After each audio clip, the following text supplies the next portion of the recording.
Okay, so really good question here that I'm going to try my best to answer. And this question comes to us in a couple of different ways, but it boils down to a simple thing, and that is, can the Motus Hand or Motus Foot help me if I'm greater than 1 year post injury? And the simple answer to this question is yes.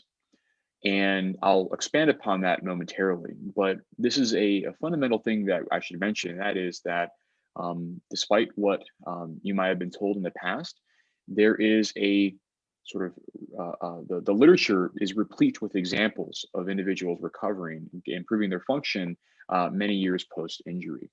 And I think it bears a second to dwell on this, and that is, while there is a time dependency of recovery since your injury, that doesn't mean that that rate of improvement goes down to zero. And the way I like to explain this is kind of like return on investment.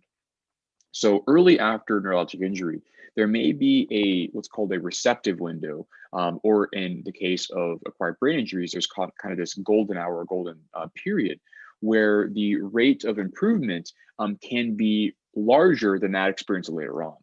And so the way I like to describe this is, maybe early on, if you're 6 weeks post-injury, if you invest 1 hour of time, you might get 10x improvement in whatever functional measure you're looking at, whether that's strength, range of motion, or an actual functional task. Now, if you kind of speed things forward out to 6 years post-injury, kind of as an extreme example, if you devote that same 1 hour of time, you may not get 10x type of improvement. You may get 1x, or it might be less than an x.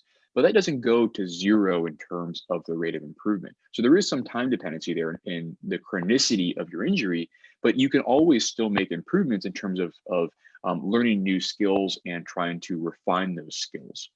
Now, it does bear sort of fully fleshing out that there probably are limits to the rate of the maximum rate of improvement. And that just comes down to the extent of the injury, and there's a lot of predisposing factors that can kind of dictate or kind of constrain things. But that has to happen, or in order for us to find those sort of ceilings, we really probably need to find a saturated response of neurologic rehabilitation. And to actually saturate those responses, we know from the literature that those can be many thousands of repetitions, or maybe many hundreds of repetitions per day. And that's just unlikely that most people are getting that over long periods of time. So it's really unlikely that we're actually fully saturating that response independent of time. And so I think to sort of fully flesh this out, someone may ask, well, what happens after 10 years or maybe 20 years? And I think the statements hold true. I think there are always capacities, there's always sort of extant capabilities of our neurologic systems to have some plastic change. Now, of course, as you go away from time of your injury, the sort of impetus, maybe the dose you have to deliver, it might be larger and larger to get the same sort of outcome. But I think there's always that capacity to have plastic responses, and this is a nice thing to mention.